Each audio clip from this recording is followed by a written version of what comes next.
In my last video, I showed you how, by using a board I made myself here, by connecting this style battery connector in series, I was able to add a balance connector and get the benefit of battery balancing when charging this style 1S battery. Today I'm going to show you how I can get twice flight time now by putting two 1S batteries into my TinyHawk here in parallel. So I made another connector. Again, I've been stealing connectors off this parallel charging board, just repurposing them for what I need them for, because I don't parallel charge anymore. I series charge, as you know. So what I did was I grabbed another little tiny piece of perk board and put two connectors on it. See there, those two right there.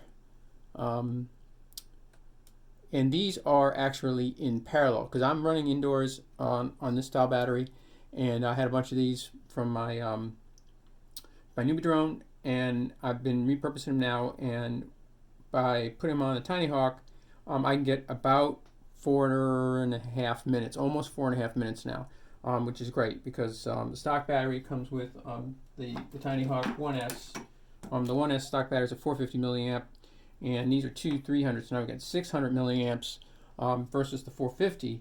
And the interesting part is that this is about 16 grams, the original, and two of these are about 15.5 grams. So it's actually more power on 1S, but also you actually get the benefit of 600 milliamps.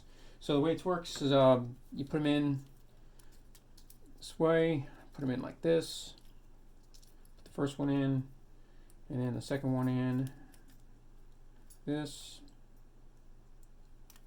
alongside, and they just kind of go parallel to each other, but they all fit in there kind of pretty well. Just put the band on here. There we go. I just offset it. I put one on first, like this. That's enough to kick the battery up. And my radio is telling me that it hears TinyHawk, and I guess just put the second one in. It's a little bit of a trick there, but once I get it, it's fine. And then just slide it in, slide it down to get the center of gravity pretty much even here. Just about right. Yeah, that's about right. So so that's what it looks like when it's actually installed. Just that little connector right there. And again, these are in parallel, so I'm still running a 1S setup, but I got 600 milliamp hours here, which gives me about 4 minutes and 20 seconds if I'm being conservative. So that's it's been really great. It's really nice to have that kind of flight time indoors. And let me know what you think, and happy flying.